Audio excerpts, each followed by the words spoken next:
The rain began at 6 in the morning, drumming against the floor-to-ceiling windows of the 52nd floor like 1,000 impatient fingers. James Morrison stood alone in his office, a tumbler of whiskey untouched on the mahogany desk behind him, watching the city of Portland wake beneath a gray veil. 40 years. 40 years since another rain had taught him what it meant to be invisible. He pressed his palm against the cold glass, feeling the vibration of wealth and power humming through steel and stone, and wondered when he had stopped seeing the people who built it all. The email glowed on his phone screen. Complaint number 47 in 3 months. Same branch, same patterns, same excuses from management. He scrolled through the list, each entry a small wound in the mission statement he had written 2 decades ago, when Sterling Trust Bank was nothing but a dream and a loan he could barely afford. Banking for everyone. The words mocked him now from the lobby walls of 32 branches across Oregon and Washington, printed in chrome letters that cost more than his mother had earned in her entire life. His mother, Rose Morrison, dead at 53, her hands still rough from industrial cleaning solutions, her pride shattered by a bank teller who had looked at her like dirt on an expensive carpet. James could still see the rain that day, could still hear the tremor in her voice when she climbed into their rusted Civic, her face wet with more than weather. She had never stepped into a bank again. 3 years later, pancreatic cancer took her before she could see him graduate business school, before she could know that her humiliation had forged something unbreakable in her son. The phone buzzed. Thomas Bradford, CEO, the only man in the building who still called him Jim instead of Mr. Morrison or Sir. The voice came rough with early morning coffee. You read the reports? James turned from the window. All 47. Victoria Ashford's metrics are untouchable. 200% of target, $8 million in profit from that branch alone last year. While driving away anyone who doesn't look like her client list. A pause. Thomas knew that tone. 20 years of partnership had taught him when to push and when to listen.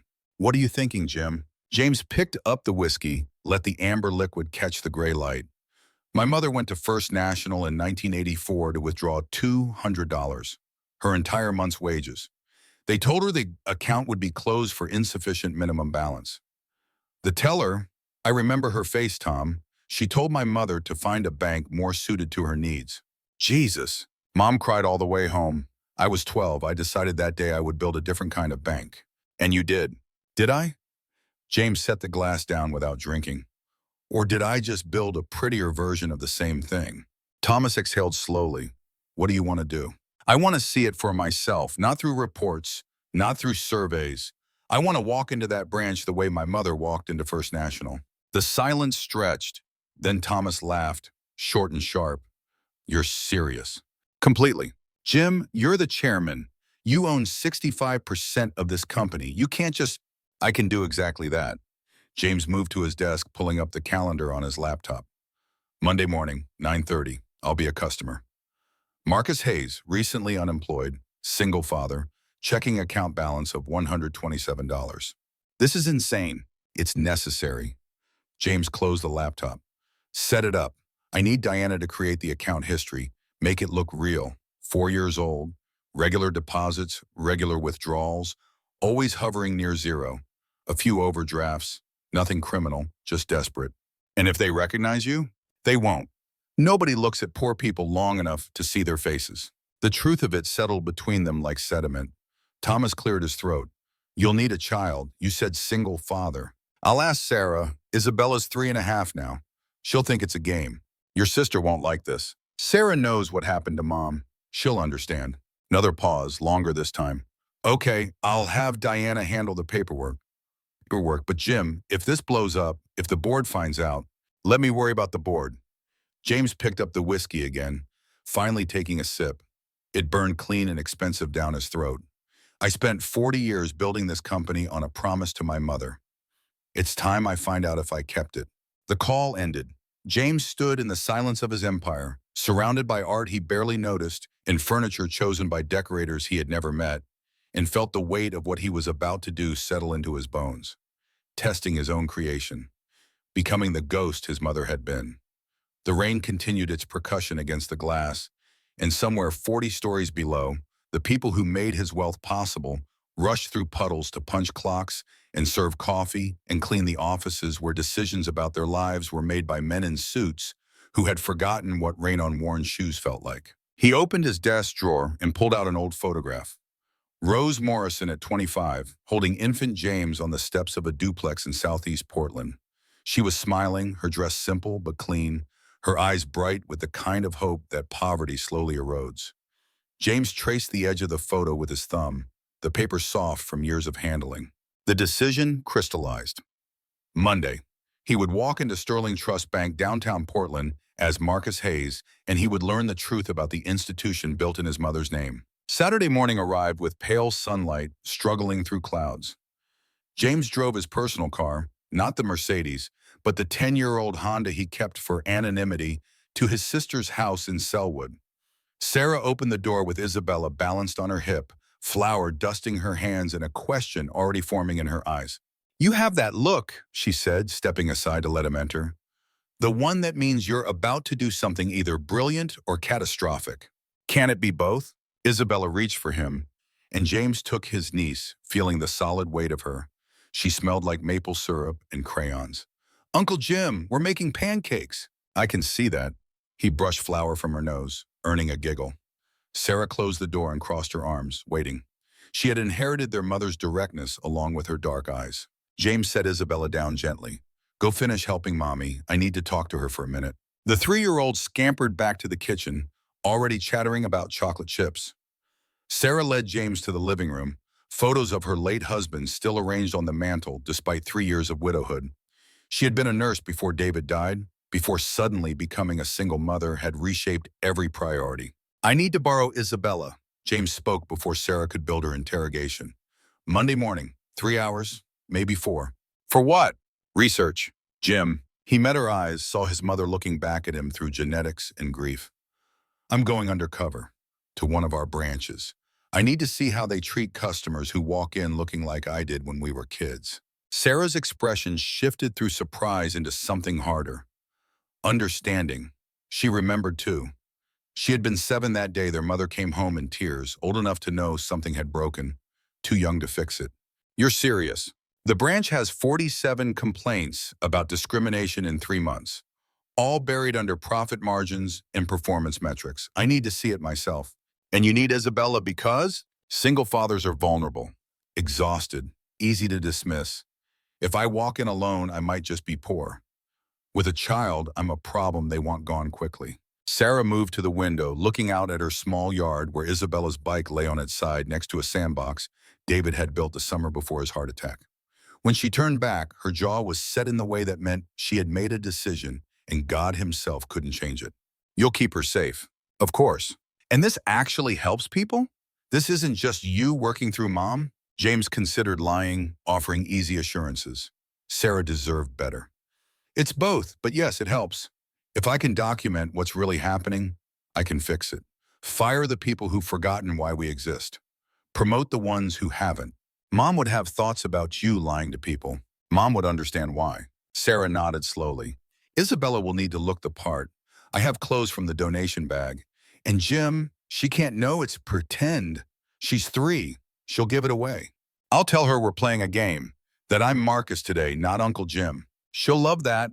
She's been very into make-believe lately." Sarah managed a smile that didn't quite reach her eyes. "What time Monday?" "I'll pick her up at 8:30.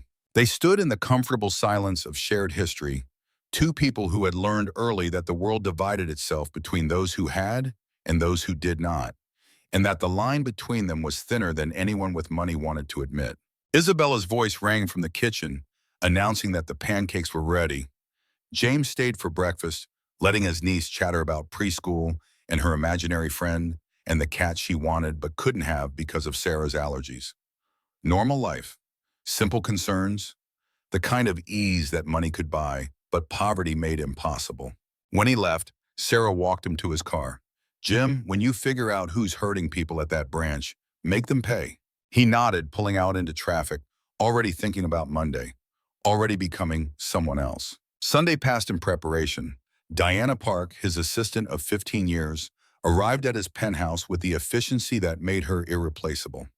She spread documents across his dining table like a general planning invasion. "Marcus Allen Hayes." She pushed the driver's license across polished wood. Age 34. Address in Lens. No criminal record. Account opened 4 years ago with initial deposit of $300 from a check. Employment at Powell Freight Systems. Regular deposits ranging from $800 to $1,500 monthly. Regular withdrawals keeping the balance near zero. 3 overdrafts, all paid. Last employment deposit 6 weeks ago. Since then, 2 withdrawals of $40 each. Current balance, $127.43. James studied the license. The photo was his, taken last year at the DMV when he had renewed his real license. But he looked different enough with 3 days of stubble and exhaustion around his eyes that it would pass. They had used the real photo on purpose. If anyone ran the license through the system, it had to match. Diana continued, pulling out more papers. Debit card issued to the account. I've had it flagged in our system for manual verification. That's your trigger. When you try to use it Monday, it'll show a fraud alert. Protocol requires escalation to management. She smiled without warmth. That's when you'll meet Victoria Ashford. And the clothes? Diana lifted a Walmart bag from the floor, setting it on the table with distaste. Everything inside was wrong. Not quite fitted, not quite clean. The kind of garments that scream thrift store and desperation. A flannel shirt with a small stain near the collar. Jeans frayed at the hems. Canvas shoes that had seen too many miles. A backpack with a broken zipper, patched with duct tape. I felt dirty buying these, Diana admitted, but they're perfect. James ran his fingers over the flannel, feeling the roughness of repeated washings. You did well. Sir, if I may ask, what happens if this works? If you find what you're looking for? Then I fire everyone who's forgotten why we exist, and I promote the ones who haven't. And if the board objects? James looked at his assistant, this woman who had followed him from startup to empire, who knew where bodies were buried because she had helped dig the graves. The board serves at my pleasure, Diana, not the other way around. She nodded, accepting the steel beneath the words. I'll be monitoring remotely. If anything goes wrong, if you need extraction, I won't. He picked up the license again, memorizing the details. Marcus Allen Hayes, born in Medford, high school diploma. Freight coordinator until 6 weeks ago when Powell Freight Systems downsized. Single father, though the documents didn't specify how or when Isabella's mother had exited the picture. Some stories were easier left blank. Diana gathered the papers back into a folder, leaving only the license, debit card, and bag of clothes. Sir, be careful. People are dangerous when they're exposed. After she left, James stood in his penthouse, surrounded by the accumulated trophies of success, and methodically became Marcus Hayes. He stopped shaving. He wore the clothes around his apartment, breaking in the wrongness until it felt like skin. He practiced letting his shoulders slump, his gaze drop, the subtle body language of defeat that money trained out of people. He logged into the Marcus Hayes account on his phone, scrolling through the transaction history Diana had created, learning the rhythms of a life lived paycheck to paycheck, always one emergency from collapse. The city glittered below his windows, indifferent and beautiful. Somewhere in that sprawl of light and steel, Victoria Ashford was preparing for Monday, unaware that her reckoning had scheduled an appointment. Monday morning broke gray and damp, the weekend's rain having settled into persistent mist. James woke at 5, his body trained by decades of early meetings, and put on Marcus Hayes like armor. The flannel shirt hung wrong on his frame, used to tailored wool. The jeans sagged at his hips. He looked in the mirror and saw a stranger, someone tired, worn, hovering at the edge of giving up. Perfect. He drove the Honda to Sarah's house, arriving at 8:30 precisely. His sister answered the door with Isabella already dressed in clothes that had seen too many wash cycles, her hair pulled into a ponytail that was slightly crooked, the way it might look when a father without practice did his daughter's hair. She thinks you're playing make-believe, Sarah whispered, handing over a small backpack with Isabella's things. Snacks, change of clothes, her favorite book. Try to have her back by noon. She has a doctor's appointment at 2. James knelt in front of his niece, meeting her bright eyes. Hey, Bella, ready for our adventure? We're going to the bank, Isabella bounced on her toes. And you're Marcus today, not Uncle Jim. That's right. And you have to call me Daddy, okay? Just for today, it's part of the game. Okay, Daddy Marcus, she dissolved into giggles. Sarah met his eyes over Isabella's head, and James saw the trust there. Trust he would keep her daughter safe. Trust he would bring her back. Trust that what he was doing mattered enough to justify using a child as camouflage. He nodded once, solemn promise, and lifted Isabella onto his hip. The drive to downtown Portland took 40 minutes, traffic thick with Monday morning commuters. James let Isabella chatter, her voice a bright soundtrack to his preparation. She talked about preschool, about her friend Marcus, a coincidence that made the name easier, about the cat she still desperately wanted. Normal child concerns, blissfully unaware of the performance they were about to give. He parked 3 blocks from Sterling Trust Bank, feeding the meter with quarters from a cup holder full of change. Marcus Hayes would not park in the underground garage. Marcus Hayes walked, carried his daughter because she was tired, arrived already exhausted from navigating a world designed to wear him down. The bank rose before them, all glass and steel and architectural ambition. James had approved the design himself 8 years ago, insisting on transparency, on the message that banking should have no barriers. Now, looking at it through Marcus Hayes' eyes, he saw only intimidation. The building dared you to enter. The building made you question whether you belonged. Isabella was getting heavy on his hip, her head resting against his shoulder in a way that made her seem younger, more vulnerable. Good. Let them see a father struggling with a tired child. Let them see exactly what they thought they saw. James pushed through the revolving door at 9:28, stepping into the cool cathedral of wealth. The lobby stretched upward, marble and light, a chandelier that cost more than Marcus Hayes would earn in 3 years catching the gray morning and transforming it to something expensive. 5 customers already waited, their clothes speaking fluent affluence, tailored suits, designer handbags, watches that told time and status simultaneously. A security guard by the door glanced at James, his gaze traveling from worn shoes to thrift store flannel to the sleeping child, and James felt the weight of that assessment. Threat or nuisance? Worth attention or easy to ignore? The guard's hand drifted toward his radio, then away. Nuisance, then, poor but harmless. James joined the queue, feeling eyes on his back. A woman in Chanel shifted away slightly, creating distance. A man in a gray suit checked his phone rather than make accidental eye contact. The small social choreography of class playing out in glances in space, everyone maintaining the fiction that they did not notice the man who did not belong. 4 teller windows stretched across the back wall.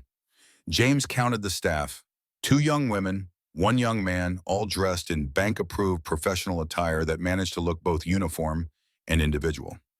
At window 3, a woman with dark hair pulled back in a neat bun helped an elderly customer, her body language patient, her voice, though James could not hear the words, maintaining a cadence of careful attention. Window 1 became available. The teller, name tag reading Brian, called out with practiced brightness, "Next, please." An older woman ahead of James moved forward, her purse clutched close, her movements careful. Mrs. Henderson, if James had to guess, 75, maybe older, her clothing clean but dated, her hair done at home rather than at a salon. She approached Brian with the caution of someone used to disappointment. James was close enough to hear now.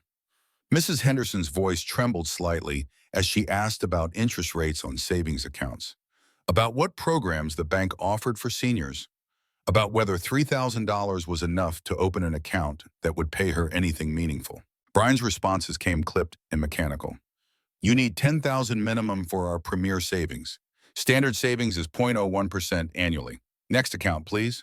Mrs. Henderson stood there a moment longer, processing numbers that meant her money would earn pennies while inflation ate away at its value. "But I thought the advertisement said the premier rate is for balances over 10,000. Brian's tone had shifted from neutral to dismissive. "Is there anything else?" The elderly woman shook her head, gathering her purse, her shoulders curving inward with the familiar shape of shame. She walked past James without seeing him, 2 invisible people passing in a temple built for others. Brian called out again, "Next!" James approached the counter, adjusting Isabella on his hip. She was truly asleep now, dead weight against his shoulder, her breath warm on his neck. He set his backpack on the counter, digging for his wallet with his free hand, aware of his own rumpled appearance, the slight tremor he let enter his fingers as he pulled out the debit card. "I need to check why my card was declined." The words came out tired, defeated. Marcus Hayes' voice, not James Morrison's. "I tried to buy groceries yesterday and it wouldn't work." Brian took the card without looking at James's face. swiping it through his terminal. The screen lit up, information scrolling. His expression shifted, barely perceptible, but James had spent 40 years reading faces in boardrooms and negotiations. Annoyance, a problem customer, a waste of time. The card's been flagged for suspicious activity. I need to escalate this to management. But I didn't do anything suspicious. I just tried to buy milk and bread. Sir, I don't make the rules. You'll need to speak with someone from account services. Brian was already reaching for his phone, punching in an extension. Please step aside. Next customer. I need my card to work. My daughter needs to eat. Brian's eyes finally landed on Isabella, asleep and oblivious, then flicked away as if the sight of her made the situation more uncomfortable. Someone will be with you shortly. Please wait in the seating area. James moved away from the counter, feeling the eyes of other customers following him. The kind of attention poverty attracts, a mixture of pity and fear and judgment. He sat on a leather chair that cost more than Marcus Hayes' monthly rent, settling Isabella more comfortably against his chest, and waited. 10 minutes passed. The lobby cycled through customers, their transactions smooth and quick, the machinery of banking operating exactly as designed for people with money. A man deposited a check for $50,000 without ceremony. A woman discussed her investment portfolio with a personal banker who appeared at her elbow like a summoned servant. The economy of respect playing out in real time. At 9:45, a woman emerged from a hallway marked private banking. James recognized her immediately from the file Diana had compiled.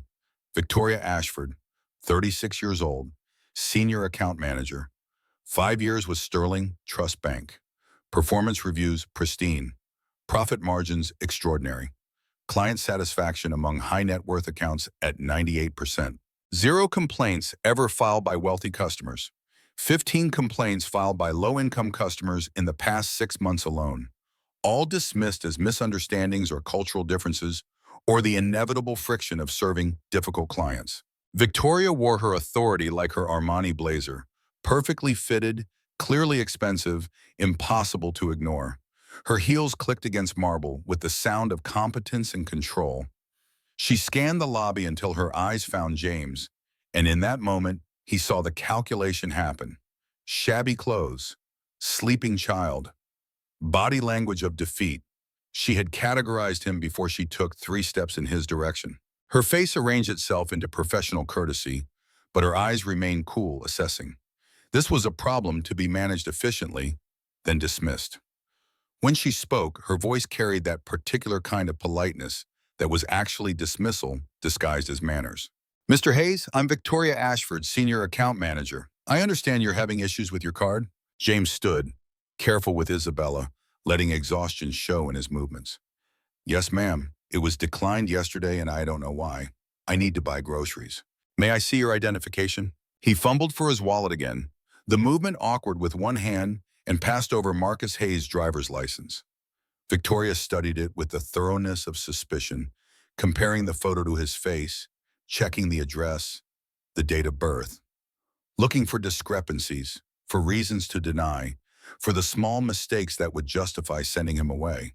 Your account shows a balance of $127. I know, but that should be enough for groceries. Mr. Hayes, are you aware that Sterling Trust Bank requires a minimum balance of $500 for standard checking accounts? The lie came smooth and practiced, so natural that James felt anger kindle in his chest even as Marcus Hayes would feel shame. There was no such requirement. He had eliminated minimum balance requirements 3 years ago specifically to serve low-income customers. But Victoria delivered the fiction with absolute confidence, daring him to challenge her authority. I've had this account for 4 years.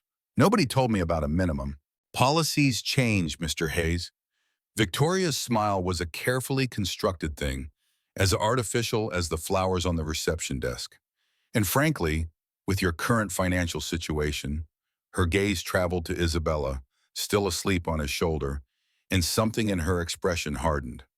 Perhaps you should be focusing your resources on childcare rather than maintaining a bank account that clearly doesn't meet your needs. The words landed like stones. James felt them impact through Marcus Hayes' skin, felt the intention behind them. You don't belong here. You're wasting our time. Take your poverty somewhere else. This was what his mother had felt 40 years ago. This was what 47 people had tried to report through official channels, their complaints swallowed by a system that valued profit over principle. Isabella stirred against his shoulder, making a small sound of discomfort. The movement gave James an excuse to adjust his grip, to let his face show the exhaustion he was performing, the desperate quality of a man running on empty, trying to navigate bureaucracy with a child in his arms. I just need my card unlocked. Please, I have $40 left, and I need to buy food for my daughter. The card is flagged for potential fraud, Mr. Hayes. That's a security measure. It will take 3 to 5 business days to verify and reinstate. 3 to 5 days? I can't wait that long. Victoria's expression shifted into something that might have been pity, but looked more like disdain. Perhaps you should have maintained a larger buffer in your account. Financial planning is important, especially for single parents. The judgment in those words, the casual cruelty disguised as advice, pushed James to the edge of his performance. He felt Marcus Hayes slipping, felt James Morrison threatening to surface with all his authority and anger. He swallowed it down, forced his voice to stay low, pleading, "Is there anyone else I can speak to? A supervisor or—" "I am the supervisor for this branch, Mr. Hayes." Victoria's tone had lost even the pretense of courtesy. "And I've explained the situation clearly. If you cannot maintain the account standards, I suggest you consider alternative banking options better suited to your circumstances." Isabella woke fully then, her small voice cutting through the tension with perfect timing. "Daddy, I'm hungry." The word daddy from his niece's lips, the authenticity of a child's need cutting through all pretense, shifted something in the lobby. James felt other customers' attention sharpen, felt their discomfort at witnessing poverty made visible through a tired man and his hungry daughter. Victoria's jaw tightened, her eyes flashing with irritation that her efficient dismissal was being complicated by actual human need. "Mr. Hayes, this is a bank, not a daycare. If you cannot control your child—" "She's 3 years old and she's hungry." James let some steel enter his voice, just enough to show he was not completely defeated. "And all I'm asking is for access to my own money to feed her." "Your money is not in question, Mr. Hayes. Your account management is." "My account management?" The words came out sharper than Marcus Hayes would allow, and James reined himself back with visible effort. "I'm sorry, I'm tired, and I've been trying to find work, and I need my card to function." "Then you should have maintained better financial discipline." The cruelty of it, the absolute lack of empathy, crystallized everything James had feared about his own company. He had built Sterling Trust Bank on the promise of different treatment, on the conviction that banking should serve everyone. And here was his senior management, his profit leader, treating a customer, treating him with the same disdain his mother had endured 4 decades prior. Nothing had changed. He had built a prettier prison with the same locked doors. Isabella was squirming now, uncomfortable and confused, picking up on the adult tension without understanding its source. James soothed her automatically, stroking her back, whispering that everything was okay even though it clearly was not. And in his peripheral vision, he saw something that changed the entire equation. Another teller had noticed the confrontation. The woman at window 3 with dark hair and careful attention, the one who had been helping the elderly customer with such patience. She was watching now, her expression troubled, her body language suggesting she wanted to intervene, but was calculating the cost. Victoria followed James's gaze, saw where his attention had shifted, and her expression hardened further. "Mr. Hayes, I've given you my answer. Unless you have other business, I need to ask you to leave so I can attend to our valued customers." The phrase valued customers, with its implicit exclusion, the suggestion that he and Isabella were valueless, unworthy of the marble floors and careful lighting. James felt something break inside Marcus Hayes's constructed dignity. He nodded slowly, defeated, and began to turn away. "Excuse me, Ms. Ashford." The voice came from the teller at window 3, clear and firm, despite the obvious nervousness behind it. "I can help Mr. Hayes with his card issue. It should only take a few minutes to verify the account manually." Victoria turned with a visible annoyance. "Elena, this isn't your concern. Return to your station. I've finished with my current customers, and Mr. Hayes has been waiting for 20 minutes. I can resolve a fraud flag in under 5 minutes if it's just a system error." The woman, Elena, met Victoria's sharp gaze without flinching. Though James could see the tension in her shoulders, the awareness that she was challenging her superior in a very public space. She was younger than Victoria, mid-30s perhaps, her features suggesting Asian heritage, her uniform worn with the kind of care that spoke to respect for her work, if not the paycheck it provided. Victoria's lips compressed into a thin line. Very well, but Elena, we'll be discussing appropriate protocol after you finish. The threat in those words landed clear and unmistakable. You'll pay for this. Remember your place. But Victoria was already turning away, her heels clicking back toward private banking, dismissing them all with her departure. Elena gestured toward her station, her expression carefully neutral, but her eyes warm. Please, Mr. Hayes, I'm sorry for the wait. Let's see what we can do about your card. James moved toward window 3, feeling the weight of the lobby's attention shift and dissipate as the confrontation ended without spectacle. Just another day at the bank. Just another poor person managed and dismissed. Nothing to see. The other customers returned to their transactions, their investments, their comfortable worlds where cards never declined and managers smiled. He reached Elena's station and set Isabella down carefully in the chair beside him, the little girl finally fully awake and looking around with curious eyes. Elena smiled at her before turning her attention to James, and the smile was genuine, reaching her eyes in a way Victoria's calculated courtesy never had. Let me see your card and ID again, please. James handed them over, watching Elena's fingers move across her keyboard with practiced efficiency. She studied the screen, her expression thoughtful, and he saw the moment she identified the problem. A simple flag in the system requiring verification, exactly as Diana had programmed it. 5 minutes of work, if that. Nothing requiring management escalation. Nothing justifying Victoria's dismissal. Elena looked up from her screen, meeting James's eyes directly. Mr. Hayes, I see the issue. There was a transaction flagged as unusual. You withdrew money from an ATM in Oregon City, which is outside your normal pattern. The system automatically locked your card as a security precaution. I had a job interview there last week. That makes sense. Elena typed something.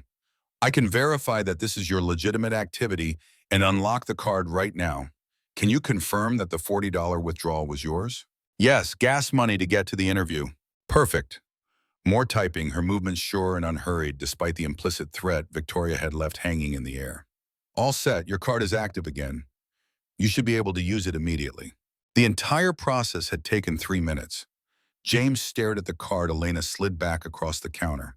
This small piece of plastic that represented the difference between feeding his daughter and going hungry, and felt the full weight of what he had just witnessed. Victoria could have done this. The solution was simple, quick, requiring only the basic dignity of treating him like an actual customer rather than an inconvenience. But she had chosen differently. She had chosen cruelty. Thank you. The words came out rougher than James intended, genuine gratitude breaking through Marcus Hayes's constructed weariness. I really thank you. Elena reached under her counter and pulled out a small packet of cookies, the kind banks use to give away to children during transactions. She offered it to Isabella with a gentle smile. These are my favorite. Do you like chocolate chip? Isabella's face lit up with the unguarded joy of 3-year-olds. Yes, thank you. You're very welcome. Elena looked back at James. Mr. Hayes, I noticed your account has been with us for 4 years. I want you to know there is no minimum balance requirement for standard checking. If anyone tells you differently, they're mistaken. The careful phrasing, the subtle correction, the way she was telling him he had been lied to without directly accusing her superior. James felt something shift in his chest, a recognition of unexpected integrity.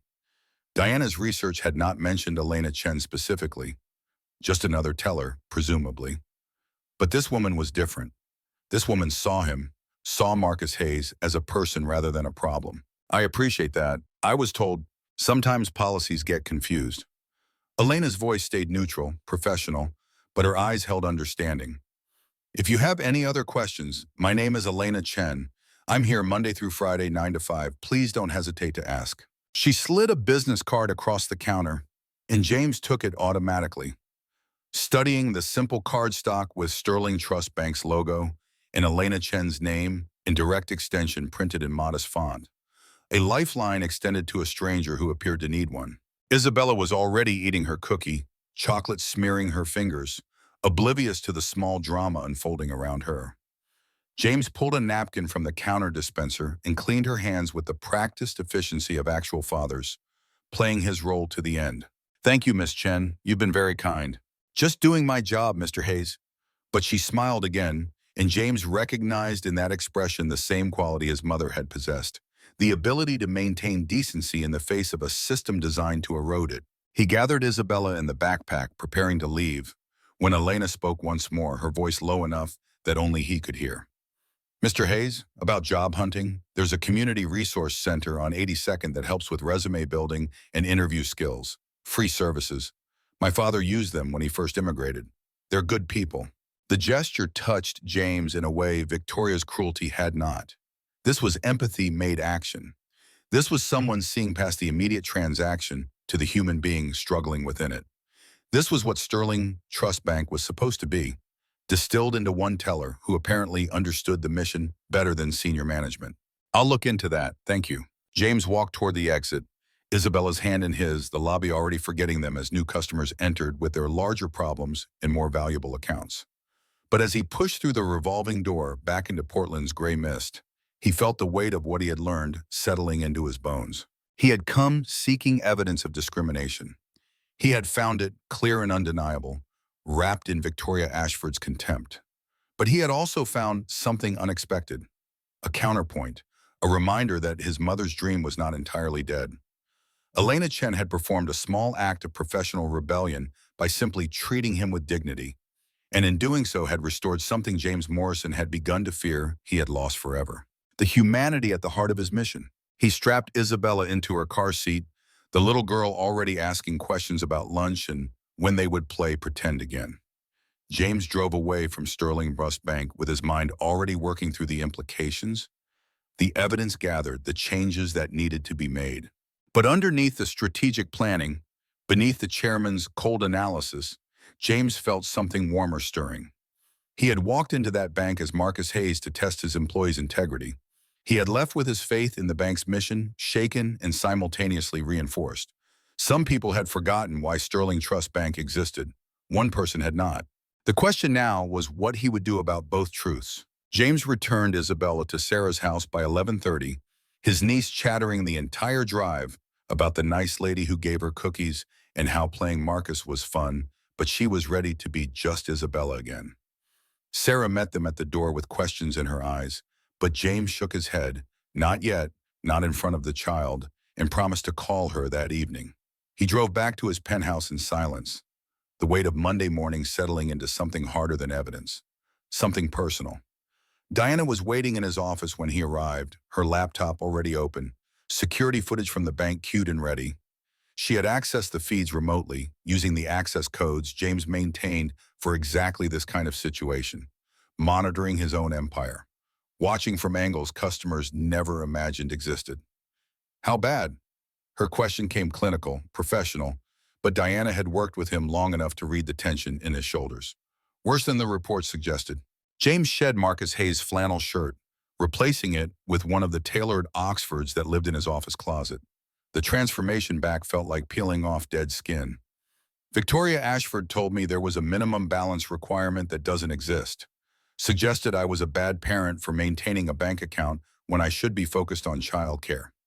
Made it clear I wasn't welcome. Diana's fingers moved across her keyboard, pulling up files. I've been digging while you were gone. Victoria's client list is exclusively high net worth individuals. Minimum account value of $500,000. Her performance bonuses are structured around client retention and upselling premium services, which means she has every financial incentive to discourage low-balance customers from staying. That's not how I structured the compensation model. No, but Richard Chen modified it 18 months ago when he became CFO, pushed through changes in how branch performance is measured. More weight on profit per customer rather than total customer satisfaction. James felt anger kindle fresh and cold. Richard Chen, hired 3 years ago with impeccable credentials from Wells Fargo, brought in specifically to streamline operations and increase margins. James had trusted him to maintain the bank's values while improving efficiency. Instead, Richard had quietly rebuilt the incentive structure to reward exactly the kind of behavior James had spent 40 years trying to eliminate. Show me the footage. Diana swiveled her laptop. The security camera angle showed the lobby from above, wide lens capturing the marble expanse and the small drama that had unfolded. James watched himself enter as Marcus Hayes watched the other customers' subtle movements away, watched Brian the teller's dismissive efficiency, then Victoria's appearance, her body language screaming superiority even in silent surveillance footage, her gestures sharp and final as she delivered her verdict. The camera captured what James had felt but not seen, the way other customers noticed and looked away, embarrassed witnesses to casual cruelty, the way Victoria's smile never reached her eyes, the way she turned her back on Marcus Hayes while he still held his sleeping daughter, dismissal made physical. Then Elena Chen's intervention. Diana had isolated that moment, zooming in on Elena's expression as she watched the confrontation unfold. James saw the calculation happen, the awareness of risk, the decision to act anyway. Elena's approach to Victoria carried visible tension, her professionalism armor against inevitable consequences. Elena Chen. Diana pulled up a personnel file. 34 years old, 5 years with Sterling Trust Bank. Started as a teller, never promoted despite consistently high customer satisfaction scores. Father is David Chen, 70 years old, lives with Elena in Northeast Portland. He has Parkinson's disease. That's in her health insurance claims. No other family on record. Why hasn't she been promoted? Her file shows 3 recommendations from branch managers over the past 4 years, all blocked at the district level by Diana's finger traced across the screen. Victoria Ashford and Richard Chen. Notation says Elena lacks the professional polish required for client-facing management positions. Professional polish, code for a dozen things that had nothing to do with competence and everything to do with bias. James knew the language, had fought against it his entire career, and here it was thriving in his own company like mold in darkness. Pull Richard Chen's complete revision of the compensation structure. I want to see every change he made, every incentive he shifted. And get me Victoria Ashford's complete client portfolio. I want to know if she's actively pushing low-income customers to close accounts. Diana's fingers flew. On it. But Jim, you should know, Richard Chen is currently dating Victoria Ashford. They've been seen together at company events for the past 6 months. The pieces clicked into place with ugly clarity. Richard redesigning compensation to reward Victoria's behavior. Victoria executing a strategy that maximized her bonuses while violating every principle Sterling Trust Bank claimed to uphold. Both of them profiting from a system they had corrupted together, protected by their own success metrics. James moved to his window, looking down at the city where his mother had once lived and struggled in Baden without ever seeing him succeed. He had built this company as a monument to her memory, a promise that banking could be different, and parasites like Richard Chen and Victoria Ashford had hollowed it out from within, turning it into exactly what he had sworn to destroy. I'm going back. The decision formed as he spoke it. Not today. Tomorrow. I need to see more. Diana looked up sharply. Sir, you got what you needed. You have grounds to fire Victoria Ashford immediately. You have documentation of policy violations, customer mistreatment. I need to see Elena Chen. Really see her. One interaction isn't enough. James turned from the window. If she's as good as she appeared, she deserves better than this branch. But I need to be certain. I need to see her work, see how she handles difficult situations, understand what kind of manager she could become. You're going back as Marcus Hayes. 6 more times over the next 2 weeks. Different situations, different problems. Each one designed to stress test both Victoria's cruelty and Elena's integrity. Diana closed her laptop slowly. You're not just investigating anymore, Jim. You're fixating. The observation landed with uncomfortable accuracy. James felt the truth of it even as he rejected the implication. This was not fixation. This was thoroughness. This was ensuring he made the right decisions, not just about punishment, but about promotion. Elena Chen had shown him something rare in that brief interaction, the kind of principled service his mother would have recognized and valued. If she could sustain that quality under pressure, if her integrity held across multiple tests, then she was exactly the kind of leader Sterling Trust Bank needed. And if James was being honest with himself, In the privacy of his own thoughts, where no board member could hear, there was something else. Something about the way Elena had looked at Marcus Hayes, had seen past the shabby clothes to the human being beneath, had treated him not as a charity case, but as a person deserving of basic dignity. That recognition had touched James in ways he was not ready to examine too closely. I'll return as Marcus tomorrow. Same account, different problem. Diana, I need you to engineer situations that require teller assistance, each visit escalating in complexity. What kind of situations? James thought through the possibilities. Tomorrow, a check that needs verification. Wednesday, questions about opening a savings account for Isabella. Friday, a complaint about an unauthorized fee, each scenario designed to see how both Victoria and Elena respond when Marcus Hayes keeps coming back. Victoria will notice. She'll recognize you as a recurring problem. Good. I want to see what she does when the problem won't go away. Diana reopened her laptop, resignation in the gesture. I'll set it up, but Jim, when you keep testing Elena, make sure you're clear on what you're actually testing for. Because from where I'm sitting, this is looking less like investigation and more like something else. James did not answer. Could not answer honestly without admitting that Diana might be right. He returned to his desk and spent the afternoon reviewing the files she compiled, the evidence of corruption spreading through his company like cancer. Richard Chen's fingerprints were everywhere. Subtle changes to policy, modifications to performance reviews, adjustments to promotion criteria that systematically rewarded profit extraction over customer service. By evening, James had a clear picture of the disease. Richard and Victoria had built a perfect system of mutual benefit, each protecting the other's position while maximizing their own compensation. Victoria brought in wealthy clients and drove away expensive poor ones. Richard structured the bonuses to reward exactly that behavior. Together, they had created a machine designed to filter Sterling Trust Bank's customer base toward maximum profitability and minimum moral responsibility. Tomorrow, James would return as Marcus Hayes and see how deep the rot had spread. But tonight, he sat alone in his penthouse with a glass of whiskey and Elena Chen's business card, studying the simple cardstock like it held answers to questions he had not yet learned to ask. Tuesday morning arrived with unexpected sunshine, Portland's weather performing one of its characteristic reversals. James dressed again in Marcus Hayes' clothes, the wrongness feeling less foreign now, his body learning the physical vocabulary of poverty. He skipped shaving again, let his stubble grow towards something that might charitably be called a beard, but looked more like neglect. Isabella was in preschool, so James went alone this time. He carried the backpack Diana had provided, now stuffed with carefully selected props. A paycheck stub showing $800 from a temporary agency, a utility bill marked past due, papers that told Marcus Hayes' story without words.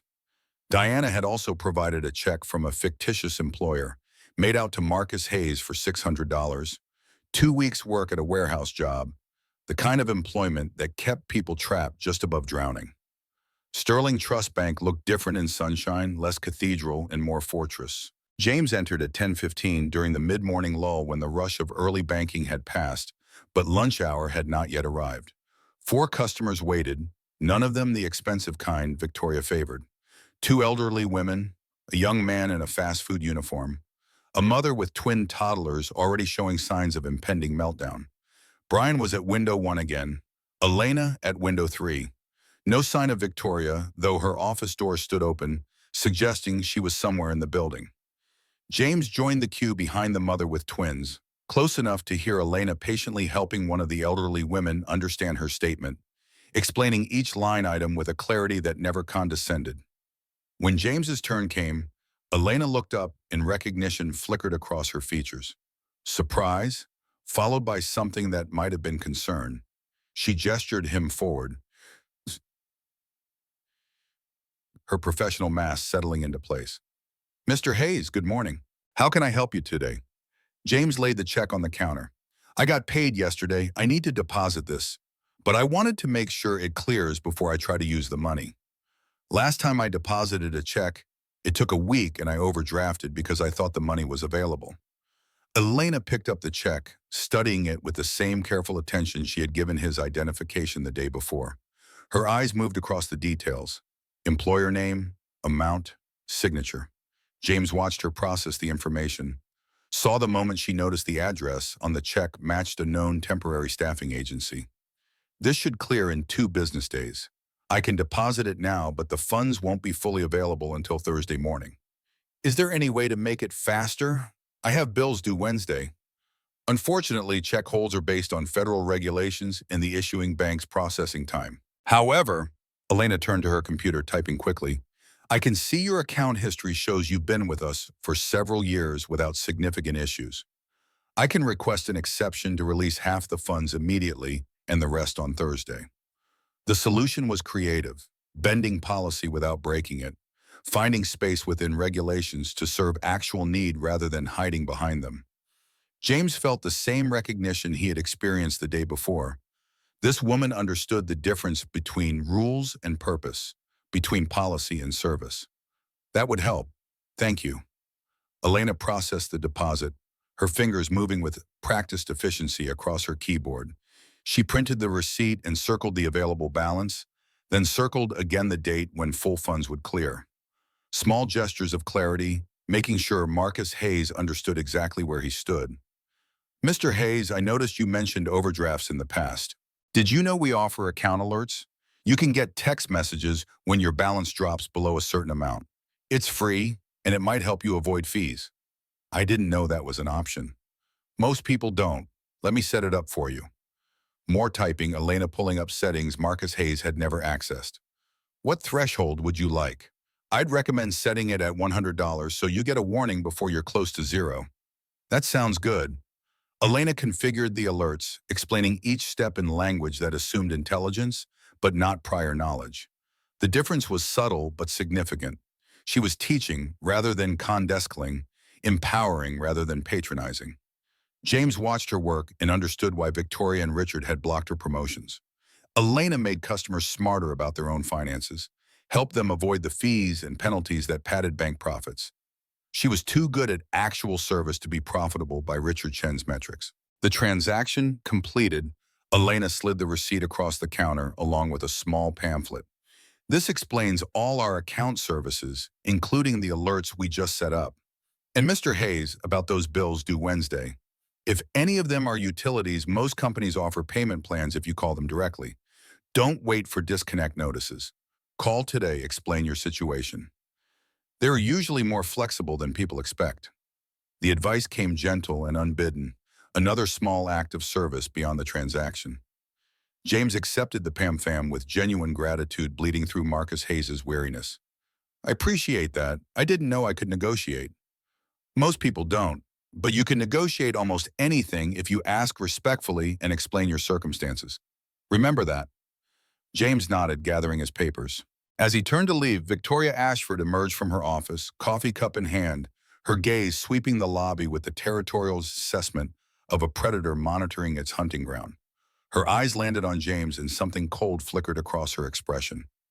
Recognition. Annoyance. The problem customer had returned. Victoria moved to intercept him before he reached the door, her heels marking her approach with sharp clicks against marble. Her smile was as artificial as Monday's had been. Mr. Hayes, back again so soon? The implication clear. Why are you here? Why don't you go away? Why won't you find another bank to bother? James met her gaze with Marcus Hayes' tired eyes. Just depositing my paycheck, ma'am. I see. Well, I hope Miss Chen was able to assist you adequately. The word adequately carried weight, suggestion that Elena's assistance might have been insufficient or inappropriate. Victoria's attention flicked past James to Elena's station, and James saw Elena's shoulders stiffen, awareness of being watched combining with the awareness of being judged. She was very helpful. Wonderful. Victoria's smile remained fixed. Though I do hope you won't make this a daily habit, Mr. Hayes. We do have many customers to serve. The dismissal landed soft but unmistakable. James forced Marcus Hayes to duck his head, to accept the rebuke without challenge. He mumbled something about only coming when necessary and fled toward the exit, feeling Victoria's gaze follow him like a cold hand between his shoulder blades. Outside, James stood in the sunshine and let his hands shake with the anger he had suppressed. Victoria Ashford was worse than Monday's evidence suggested. She was not simply indifferent to poor customers. She actively worked to drive them away, to make them uncomfortable enough that they would close their accounts and find services elsewhere. Each interaction designed to communicate unwelcome. Each word calculated to erode what little dignity poverty left intact. And Elena Chen was caught in the middle, trying to do her job with integrity, while her superior undermined every effort. The dynamic was toxic, unsustainable. Something would break. Either Elena would learn Victoria's cruelty, or she would be crushed by it. James drove back to his office with his jaw tight and his mind already planning Wednesday's visit. Wednesday arrived gray and drizzling, Portland's weather reverting to its default setting. James prepared Marcus Hayes with increasing ease, the performance becoming second nature. He brought Isabella again today. Sarah had agreed to 3 visits total, and James needed to see how the bank treated Marcus Hayes as a parent trying to plan for his daughter's future.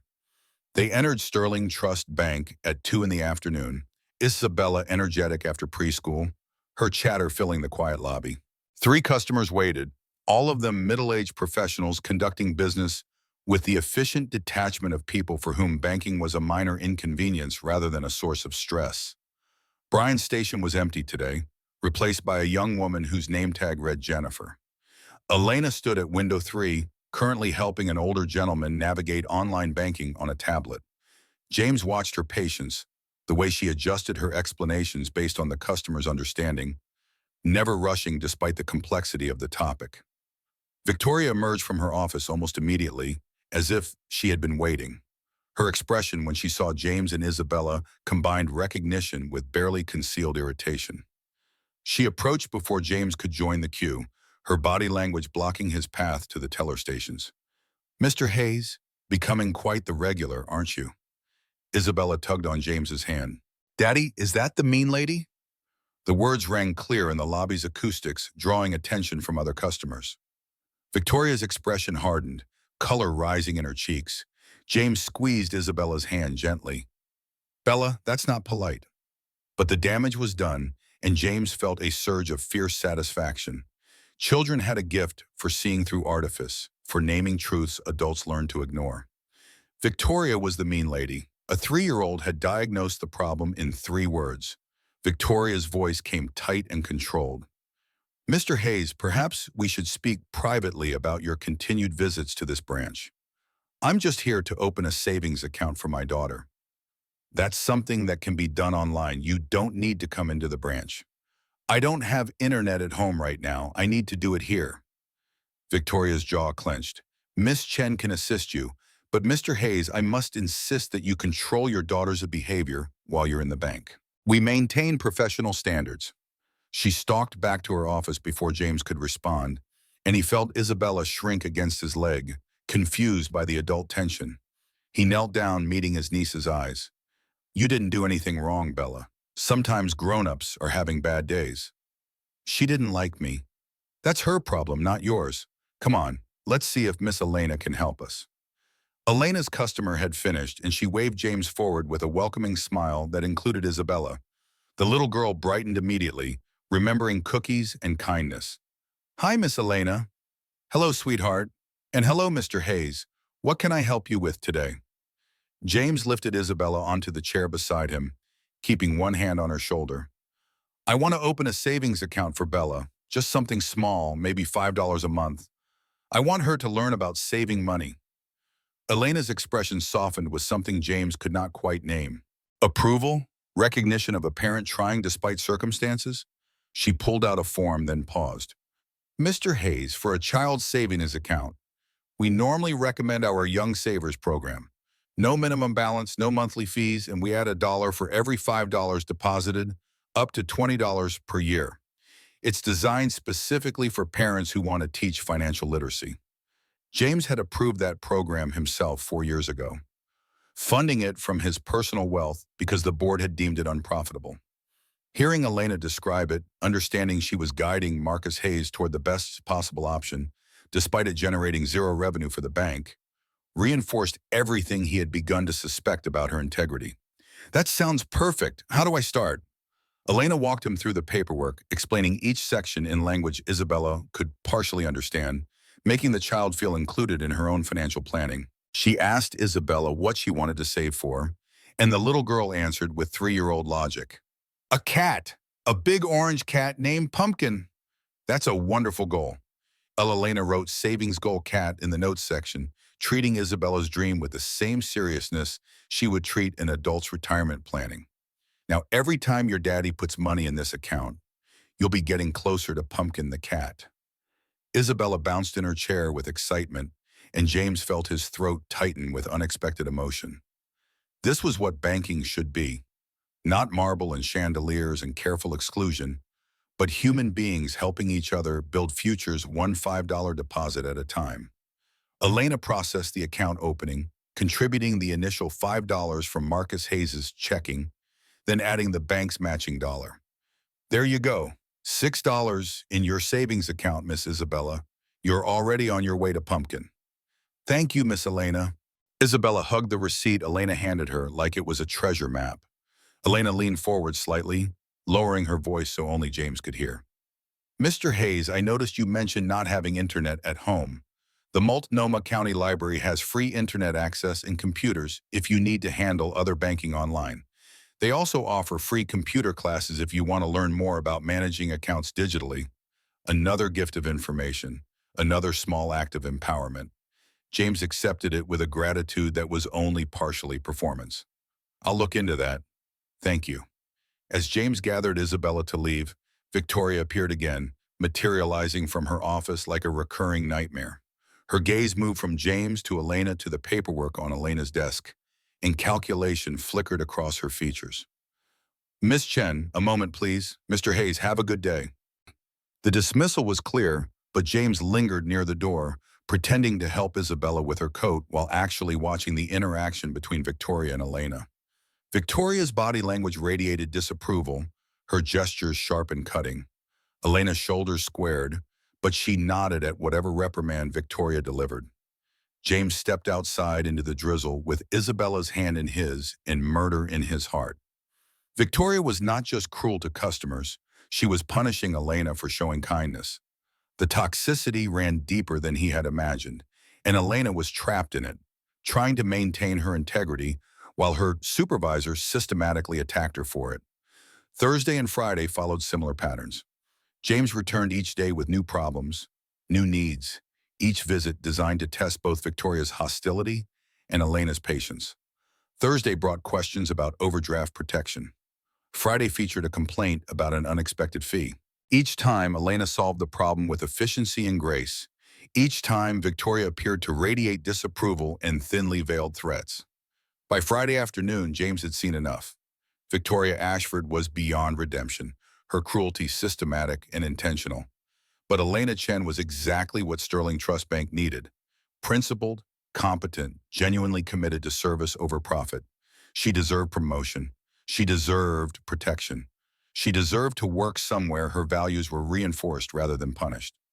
James returned to his office and called Diana. Monday morning, I'm going to reveal myself. I want Victoria Ashford, Richard Chen, and Thomas Bradford in that branch at 9 a.m. No explanation, just mandatory attendance. And I want Elena Chen there too, but don't tell her why. You're ending this. I'm starting it. The investigation is done. Now comes the reckoning. Diana hesitated, unusual for her. Jim, have you considered what happens to Elena when you promote her over Victoria's head? The other managers will resent her. They'll assume she slept her way up or that you're playing favorites. Then I'll make it clear she earned it. I'll show them the metrics, the customer feedback, the evidence of her competence. And your interest in her? Is that purely professional? James felt the question land like a scalpel between ribs. I barely know her. You've spent 5 days studying her like she's the only employee in your company. That's not investigation, Jim. That's infatuation. The word hung between them, sharp and uncomfortable. James wanted to reject it, to argue that Diana was wrong, that he was simply being thorough. But somewhere in the past week, his observation of Elena Chen had shifted from professional assessment to something murkier. He admired her competence, yes, He respected her integrity, absolutely. But there was more. The way she smiled at Isabella. The way she treated Marcus Hayes with dignity when she had every reason to dismiss him. The way she moved through a hostile workplace maintaining grace under Victoria's constant pressure. James Morrison, 52-year-old chairman of Sterling Trust Bank, was developing feelings for a 34-year-old teller who had no idea who he really was. Monday. His voice came firm, shutting down the conversation. I'll handle it Monday. He ended the call and stood alone in his office, watching the city below and wondering when exactly his investigation had become personal. When the mission to protect his company's integrity had tangled itself with the recognition that Elena Chen might be the first woman in years who saw value in something other than his wealth. She had shown kindness to Marcus Hayes, a poor, struggling, single father with nothing to offer. She had not known he was James Morrison when she treated him like he mattered. That authenticity was rare and precious. James wanted more of it, wanted to know Elena Chen without the performance of poverty between them, wanted to see if the warmth she showed Marcus Hayes might extend to the real man beneath the disguise. But first, he had to destroy her supervisor's career and potentially upend her entire workplace. Not exactly a romantic foundation. Monday would be complicated in ways James had not planned when he first conceived this investigation. But Monday was inevitable now.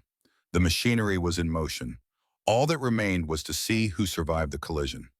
Saturday, James spent reviewing footage, preparing documentation, building the case that would end Victoria Ashford's and Richard Chen's careers. Sunday, he paced his penthouse like a caged animal, running through scenarios, anticipating arguments, planning responses. And Sunday night, alone with whiskey and the business card Elena had given Marcus Hayes, James acknowledged the truth Diana had named. He was not just investigating anymore. He was not just protecting his company's integrity. He was pursuing something dangerous and complicated. The possibility of connection with someone who had seen him at his lowest and chosen kindness anyway. Elena Chen had no idea what was coming. Had no idea that the poor man she had helped 5 times was actually the chairman who controlled her entire career. Had no idea that Monday morning would change everything. James hoped she would forgive him. Hoped she would understand why the deception had been necessary. Hoped that beneath the shock and confusion, she might see the same thing in him that he was beginning to see in her. The potential for something real in a world built on performance and calculation. But first he had to survive Monday. Had to navigate the explosion of revelation without losing the fragile thread of possibility that had formed between Marcus Hayes and Elena Chen. Had to transform from ghost to man without destroying the trust that had been freely given to someone who no longer existed. James set down his whiskey and picked up his phone, dialed Thomas Bradford's personal number. The CEO answered on the 3rd ring, his voice rough with Sunday evening relaxation. Jim, what's wrong? Nothing's wrong, Tom. Everything's about to be right. Monday morning, 9 a.m., Sterling Trust Bank, downtown Portland. You, me, Victoria Ashford, Richard Chen, conference room, mandatory attendance. What's this about? The reckoning I promised. The truth about what we've become. James paused, considering his next words carefully. And Tom, bring HR. We're going to need them. Jesus. Okay, I'll be there. James ended the call and moved to his window, watching the city lights blur in the rain that had returned with nightfall. Somewhere out there, Elena Chen was probably helping her father with evening medication, unaware that tomorrow her life would shift in ways she could not anticipate. Unaware that the chairman had been watching her, testing her, falling for her competence and kindness in equal measure. Tomorrow, Marcus Hayes would cease to exist. Tomorrow, James Morrison would emerge from the shadows of his own investigation. Tomorrow, the careful architecture of deception would collapse, and in its ruins, something new would have to be built. James pressed his palm against the cold glass and wondered what Elena would see when the performance ended. Would she see James Morrison, the chairman who had lied to her? Or would she see the man beneath, the one who had never stopped being real despite all the pretense? Monday would answer everything. Monday would burn away the false and leave only truth standing. Monday, James would discover whether the connection forged in deception could survive exposure to light. He turned from the window and began preparing for war. Monday morning broke clear and cold, the kind of November day that made Portland's steel and glass buildings look sharp enough to draw blood. James Morrison dressed in his chairman's armor, Brioni suit the color of charcoal, Hermes tie, Italian leather shoes that cost more than Marcus Hayes earned in a month. He stood before his bathroom mirror and watched the transformation complete itself. Poverty shed like a snake's skin, wealth and authority reasserting themselves in fabric and posture.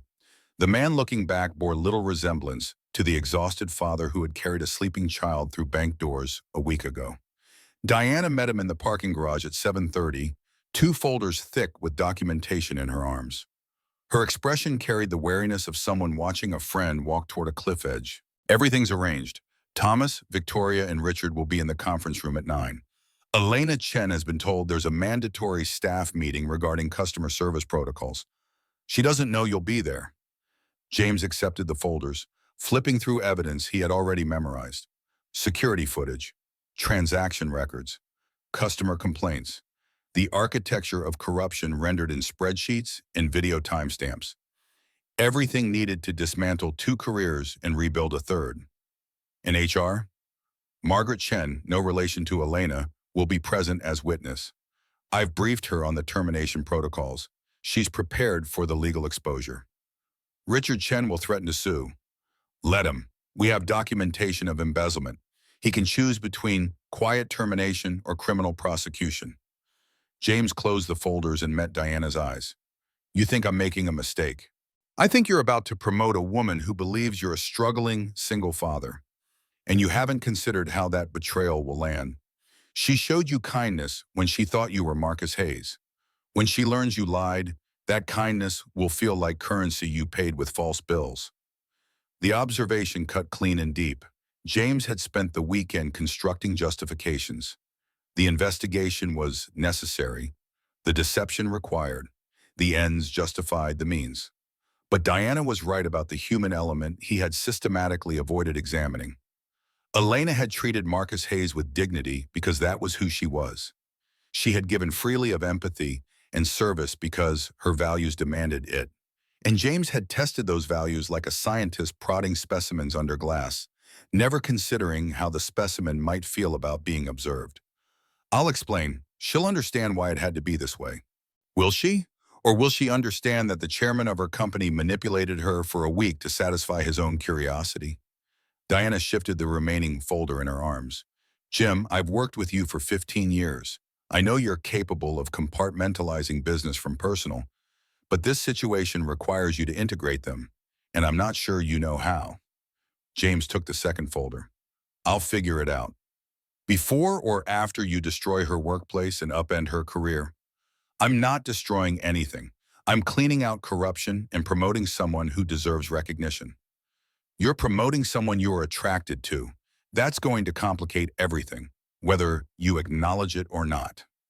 The words hung between them in the concrete silence of the parking garage, truth delivered with the precision of a scalpel. James wanted to deny it, to argue that his interest in Elena Chen was purely professional, that her competence and integrity justified promotion regardless of any personal feelings. But Diana knew him too well, had watched him study security footage of Elena's interactions with customers the way art collectors studied paintings, had seen the shift in his focus from investigation to fixation. This conversation is over. I have a meeting to attend. Diana stepped aside without further comment, and James walked to his Mercedes, sliding into leather seats that cost more than most people's monthly rent. The drive to Sterling Trust Bank took 12 minutes through downtown traffic, Portland's morning commuters creating their usual gridlock. James used the time to review his opening statement, the words he would use to strip away Victoria Ashford's career and Richard Chen's future. But beneath the cold calculus of professional destruction, anxiety churned in his gut. Elena would be there. Elena would learn the truth. Elena would look at him and see a liar, a manipulator, a wealthy man who had played at poverty to test her integrity like some kind of sadistic game. Unless he could make her understand why it mattered. Unless he could show her that Marcus Hayes had been performance, but the recognition of her value was real. James parked in the underground garage reserved for executives, taking the private elevator to the third floor, where the branch's administrative offices clustered away from customer view. The conference room waited at the end of a hallway decorated with photographs of Sterling Trust Bank's history. His history, captured in ribbon cuttings, in groundbreaking ceremonies and award presentations. James Morrison's face smiled from a dozen frames, the public persona of success and vision. None of those photographs showed the scared 12-year-old who had watched his mother cry in the rain. Thomas Bradford stood outside the conference room, coffee cup in hand, his expression grave. The CEO had known James long enough to read the weather in his friend's face. This is going to be bad. It needs to be. James checked his watch. 8:55. Are they here? Victoria and Richard arrived 10 minutes ago, both of them radiating confusion and annoyance. Victoria's demanding to know why a mandatory meeting wasn't on her calendar. Richard keeps checking his phone like he's expecting an escape route to materialize. Elena? In the break room, Margaret's keeping her company, making small talk about weekend plans. The poor woman has no idea she's about to be caught in an explosion. James felt guilt twist in his chest, but he pushed it down beneath layers of executive decisiveness. This confrontation was necessary. Elena would benefit from it eventually, even if the immediate aftermath felt like collateral damage. Let's begin. They entered the conference room together, James's presence dropping into the space like a stone into still water. Victoria Ashford sat at the table beside Richard Chen, both of them dressed in their professional best, both of them registering shock as the chairman of Sterling Trust Bank walked through the door. Victoria's composure cracked for half a second before reasserting itself. Richard's face went carefully blank, the expression of someone trained to hide reactions. Margaret Chen from Human Resources occupied the far corner, laptop open, recording software already running. She nodded at James with professional neutrality, a witness prepared to document whatever came next. Mr. Morrison. Victoria recovered first, standing and extending her hand with the smooth automaticity of someone practiced at managing unexpected authority. We weren't informed you would be attending this meeting. James ignored her hand, moving to the head of the table and remaining standing. Sit down, Ms. Ashford. The command came flat and cold, carrying weight that made Victoria sink back into her chair without further protest. Richard shifted in his seat, his fingers drumming once against the table before stilling. Both of them were recalculating, trying to understand why the chairman himself was here, what they had done or failed to do that warranted this level of attention. James opened his first folder, pulling out the top document, a printed screenshot of Victoria's interaction with Marcus Hayes, the moment when she had told him to focus on childcare rather than maintaining a bank account. He slid it across the table. Miss Ashford, do you recognize this customer? Victoria glanced at the image, her expression flickering through confusion before settling on dismissive recognition. That's Mr. Hayes, a low-balance customer who's been coming to the branch frequently. I've assisted him several times. Assisted. James repeated the word like it tasted foul. Is that what you call telling a customer there's a minimum balance requirement that doesn't exist? Victoria's eyes widened fractionally. There may have been a miscommunication about policy. There was no miscommunication. There was deliberate misinformation designed to drive away a customer you deemed unprofitable. James pulled out another document, this one showing Richard Chen's modifications to the branch compensation structure. And Mr. Chen here restructured your bonuses to reward exactly that behavior. Drive away the poor, cultivate the wealthy, maximize profit per customer regardless of the human cost. Richard leaned forward, his voice calm but carrying an edge of steel. Sir, with all respect, those compensation changes were approved by the board. I made recommendations based on industry best practices. Industry best practices that violate every principle this company was founded on. Sterling Trust Bank exists to serve everyone, Mr. Chen, not just those who can maintain six-figure balances. The bank exists to be profitable, Mr. Morrison. Sentiment doesn't pay shareholder dividends. The mask had dropped. Richard Chen was showing his true face now, the mercenary beneath the corporate polish. James felt his anger crystallize into something colder and more focused. You're fired, both of you, effective immediately. Victoria shot to her feet, her composure shattering completely. You can't do that. I've brought in $8 million in profit. My performance reviews are flawless.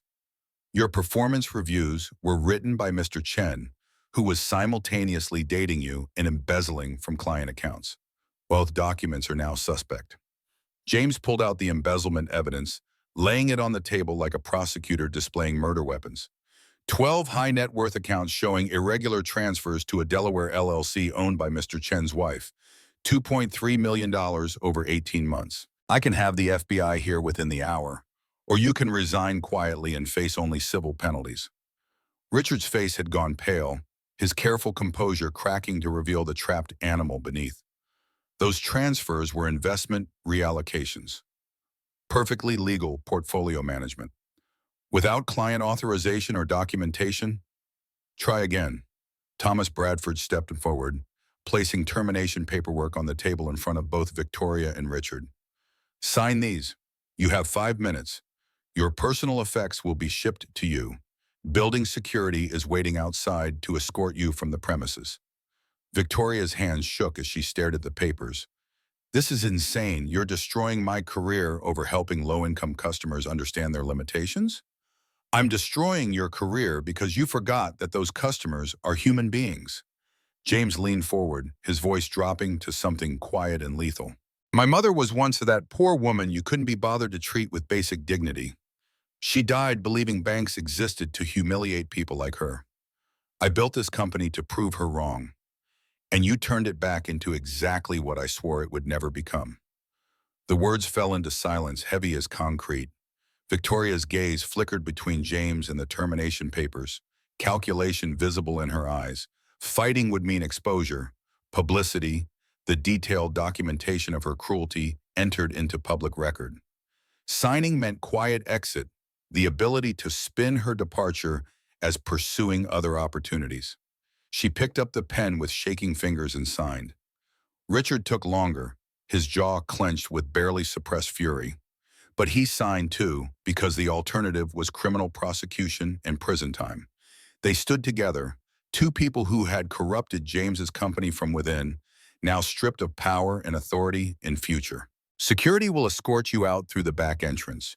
You're not to contact any Sterling Trust Bank employees or customers. Violation of this requirement will result in immediate legal action. Thomas gestured toward the door. Goodbye. Victoria walked out with her spine straight and her head high, performing dignity she no longer possessed. Richard followed with murder in his eyes, the look of someone who would spend years nursing grievance and plotting revenge. The door closed behind them with the finality of guillotines. James exhaled slowly, feeling the adrenaline of confrontation drain away and leave something like exhaustion in its wake. The first phase was complete. Victoria and Richard were gone, excised like tumors, but the surgery was not finished. Elena still waited in the break room, unaware that her world was about to shift beneath her feet. Margaret looked up from her laptop. That was remarkably restrained, Mr. Morrison. I expected more shouting. They're not worth the energy, but Margaret, I need you to stay for the next conversation. Elena Chen is about to be offered a promotion, and I want HR present as witness to ensure everything is documented properly. Elena Chen, the teller who's been blocked from advancement for 3 years? Margaret pulled up files on her laptop. I reviewed her personnel record this morning. She's been recommended for promotion multiple times. Each recommendation was denied by Victoria Ashford and Richard Chen with notations about lacking professional polish. Professional polish is code for bias. Elena Chen is the best employee in this branch, and I'm promoting her to branch manager effective immediately. Thomas cleared his throat. Jim, that's jumping her several levels. There's going to be pushback from other managers who've been waiting for positions. The optics are that I'm promoting the person who actually understands what this company is supposed to be. James gathered his folders. Bring her in. Thomas left the conference room, his footsteps echoing down the hallway. James stood at the window overlooking the branch floor below, watching customers move through their morning banking, unaware of the tectonic shifts happening in the administrative offices above. He thought about Marcus Hayes, the ghost he had performed for a week, and wondered how to explain that performance to Elena without sounding like a monster. You had to become invisible to see who would still see you. You had to pretend poverty to learn who treated the poor with dignity. But those explanations sounded hollow even in his own mind, excuses for what was ultimately manipulation. Diana had been right. James had tested Elena like a specimen, and now he had to face the human cost of that experiment. The door opened. Elena Chen entered the conference room wearing her bank uniform, her expression confused and slightly anxious.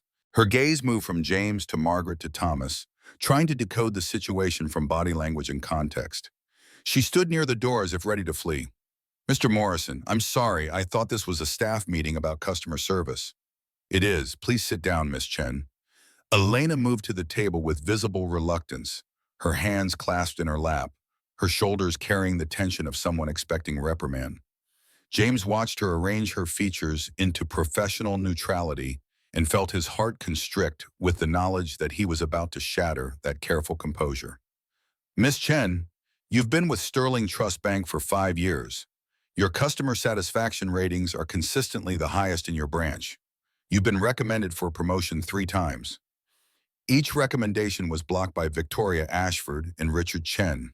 Do you know why?" Elena's eyes widened slightly. No, sir. I was told I needed to develop more professional polish. That was a lie designed to keep you from advancing. The truth is that you were too good at your job. You helped customers avoid fees, educated them about financial literacy, treated low-income clients with the same respect as wealthy ones. That behavior was unprofitable according to the metrics Richard Chen implemented. So they kept you locked at entry level where your integrity could be contained. Elena sat very still, processing information that was rewriting her understanding of the past 3 years. "Sir, I don't understand why you're telling me this." "Because as of this morning, Victoria Ashford and Richard Chen no longer work for Sterling Trust Bank. They've been terminated for policy violations and ethical breaches. And I'm offering you Victoria's position. Branch manager, immediate promotion with commensurate salary increase, and full authority to restructure customer service protocols as you see fit." The words dropped like stones into deep water, their impact spreading outward in ripples Elena could not yet comprehend. She stared at James with an expression that cycled through shock, disbelief, and dawning horror. "Branch manager? Sir, I'm not qualified." "You're more qualified than anyone else in this building. I've spent the past week watching you work. I know exactly what you're capable of." Elena's brow furrowed, confusion sharpening into something else. "Watching me work, sir, I don't understand." And here it was, the moment of revelation, the point where Marcus Hayes had to die so James Morrison could live, and Elena Chen would learn that the man she had shown kindness to was a fiction designed to test her. James opened his second folder and pulled out Marcus Hayes' driver's license, laying it on the table between them. "This is me. For the past week, I've been coming to your branch disguised as Marcus Hayes, a poor single father with a struggling bank account and a young daughter. I needed to see how this branch treated customers in genuine financial hardship. I needed evidence of the discrimination that 47 complaints had alleged, but no one could prove." Elena picked up the license with trembling fingers, her face draining of color as she studied the photograph. Recognition crashed over her features like a wave. The resemblance was obvious once you knew to look for it, but context had blinded her to the truth. Marcus Hayes, the struggling father, and James Morrison, the chairman, inhabited such different worlds that her brain had never connected them. "You lied to me." Her voice came out barely above a whisper. "Everything was a lie." "Not everything. Isabella is real, my niece. The situations were real. The problems Marcus Hayes faced were authentic to what millions of people experience daily. Only the identity was false. You tested me." Elena set the license down like it burned her fingers. "You came into my workplace pretending to be poor so you could, what? See if I'd treat you badly? See if I'd fail your secret examination? I came to find out why this branch had 47 complaints in 3 months. I needed to see the discrimination firsthand, not filtered through management reports. I needed evidence that would stand up to legal scrutiny. You needed to see if I would be kind to a poor man because you wanted to make sure I deserved promotion." Elena's voice was rising now, shock transmuting into anger. "Did it occur to you that I was kind to Marcus Hayes because that's who I am? That I don't need the chairman of the company testing my humanity like it's something that requires verification? Margaret cleared her throat softly. Miss Chen, perhaps we should— No. Elena stood abruptly, her chair scraping against floor. You want me to be branch manager? To take Victoria's position after you orchestrated her termination based on a week of playing dress-up in thrift store clothes? What happens when I make a decision you disagree with? Will you disguise yourself as a homeless person to test if I'm still sufficiently compassionate? Will you send actors to see if I maintain your standards? James felt the words land like physical blows, each one accurate and deserved. Elena, I understand you're upset, but— Upset? I showed you kindness when I thought you were struggling. I gave you advice, helped your daughter open a savings account, treated you with respect because I thought you needed it. And the entire time you were evaluating me like I was applying for a job I didn't even know existed. Elena's hands were shaking. How am I supposed to trust anything about this promotion? How do I know it's real and not just another test? Because you earned it. Everything I observed was genuine competence and integrity. The promotion is recognition of your value, not compensation for what? For passing your test? For being nice to poor people when the chairman was watching? Elena moved toward the door. I need to think about this. I can't be here right now. Elena, wait. She was gone, the door closing behind her with finality that echoed in the conference room's silence. James stood frozen, watching the space where she had been, his carefully planned revelation having imploded in ways he had not anticipated. He had expected surprise, confusion, perhaps some anger. But the depth of betrayal in Elena's eyes had been devastating. The recognition that someone she had trusted, even in the limited context of teller and customer, had been performing a role while she had been authentic. Thomas broke the silence first. That went well. Shut up, Tom. I'm just noting that Diana predicted exactly this reaction, and you proceeded anyway because you thought you could logic your way through emotional consequences. Margaret closed her laptop. Mr. Morrison, for what it's worth, the promotion offer remains valid regardless of Miss Chen's immediate response. She'll need time to process. Give her space. James nodded mutely, still staring at the closed door. Give her space. Sound advice that felt impossible to follow. He wanted to chase after Elena, to explain more fully, to somehow make her understand that the deception had been necessary and the recognition of her value was real. But Diana's earlier warning echoed in his memory. Elena had shown kindness to Marcus Hayes freely, without expectation of reward or recognition. James had tested that kindness like it was currency requiring authentication. The betrayal was not just about the lie, but about the fundamental imbalance of power it represented. I need to talk to her. Jim, don't. Thomas moved to block the door. Let her process. If you chase her now, you'll only make it worse. She needs space to decide if she can trust you again. If she can trust me again, she never trusted me in the first place. She trusted Marcus Hayes, who doesn't exist. Then give her time to meet James Morrison, the real one, not the chairman testing employees, but the man who built this company on principles she actually shares. Thomas's expression softened. You're not wrong about her deserving promotion. You're wrong about thinking your methodology doesn't matter. Intent doesn't erase impact, Jim. The words settled like weights in James's chest. He had spent a week congratulating himself on clever investigation, on discovering both corruption and integrity through strategic deception. But he had never fully considered how that deception would feel from Elena's perspective, how the revelation would transform her memories of helping Marcus Hayes from acts of service into performances she had given for an audience of one. The chairman, watching, judging, measuring her worthiness for advancement. I'll give her today. Tomorrow, I'll try to explain properly. And if she won't listen, if she refuses the promotion— James looked at his oldest friend, the man who had been with him since Sterling Trust Bank was just a dream and a foolish promise. Then I'll have destroyed something good in pursuit of something right, and I'll have proven myself no better than the system I was trying to fix. He left the conference room and took the elevator down to the branch floor, emerging into the public space where customers conducted their banking surrounded by marble and light. Elena's station stood empty, her terminal dark. A handwritten sign propped on her keyboard announced she was on break, But James saw through the polite fiction. Elena had fled to somewhere she could process the explosion of her reality in private. The branch continued operating around him, other tellers serving customers, the machinery of banking grinding forward regardless of individual crisis. James stood in the lobby of his own creation and felt the weight of his mother's ghost pressing against his chest. He had built this bank to honor Rose Morrison's memory, to create an institution that would treat people like her with dignity. And in pursuit of that mission, he had tested Elena Chen's humanity like it required verification. The bitter irony cut deep. In trying to ensure his bank lived up to its principles, James had violated the very dignity he claimed to protect.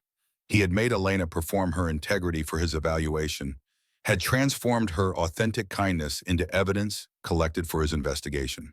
And now he stood in the aftermath, wondering if the corruption he had excised from his company had been replaced with something worse. The corruption of using good people as instruments for his own purposes, regardless of their consent or awareness. James left the branch and drove back to his office through late morning traffic, his mind churning through approaches and arguments, ways he might repair what he had broken. But all his executive decisiveness felt useless in the face of Elena's betrayal. Business problems had business solutions. Human problems required something else entirely, something James Morrison had spent 40 years avoiding by reducing all interactions to transactions. Diana was waiting in his office with coffee and the expression of someone who had predicted disaster and taken no joy in being correct. She ran. "Wouldn't you?" James collapsed into his chair, accepting the coffee without tasting it. "I just promoted someone who thinks I tested her humanity like it was a job interview, who believes every kind gesture she made was evaluated for my benefit." "That's because you did exactly that." Diana sat across from him, her voice carrying no judgment, just observation. "Jim, you spent a week treating Elena Chen like a case study. You documented her interactions, analyzed her responses, measured her worthiness for advancement. That's not how you build trust. That's how you break it. I needed evidence. I needed to see. You needed to see if she would be kind to poor people when the chairman was watching. You needed to verify her integrity met your standards. But integrity isn't something that requires external validation.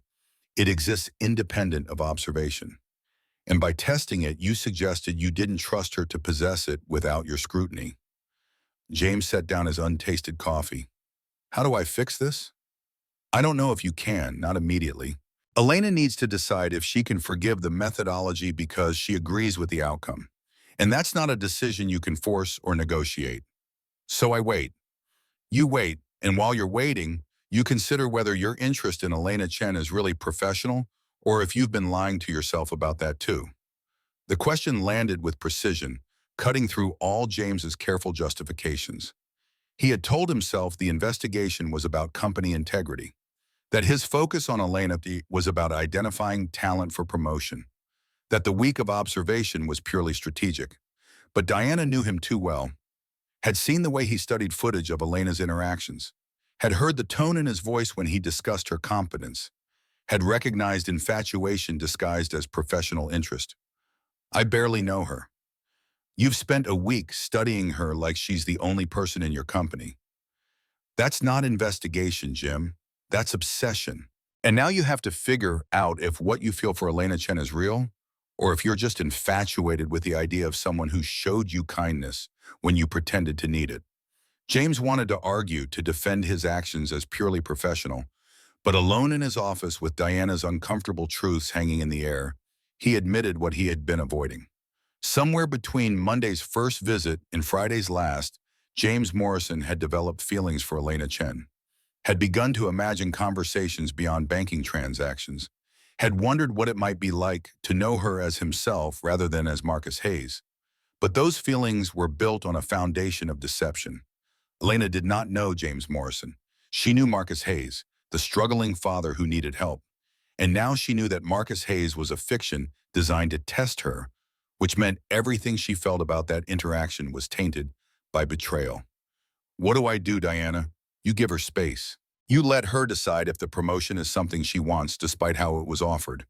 And you accept that she may never trust you personally, regardless of whether she accepts the position professionally. Diana stood, gathering her tablet. And Jim? Consider that maybe the real test wasn't about whether Elena had integrity. Maybe it was about whether you did, whether you could see value in people without needing to verify it through manipulation. She left him alone with that uncomfortable observation. James turned his chair toward the windows, watching Portland spread beneath him in concrete and glass and steel. Somewhere in that vast network of streets and buildings, Elena Chen was processing the revelation that her kindness had been evaluated like a performance, that the man she had helped was a chairman testing her worthiness.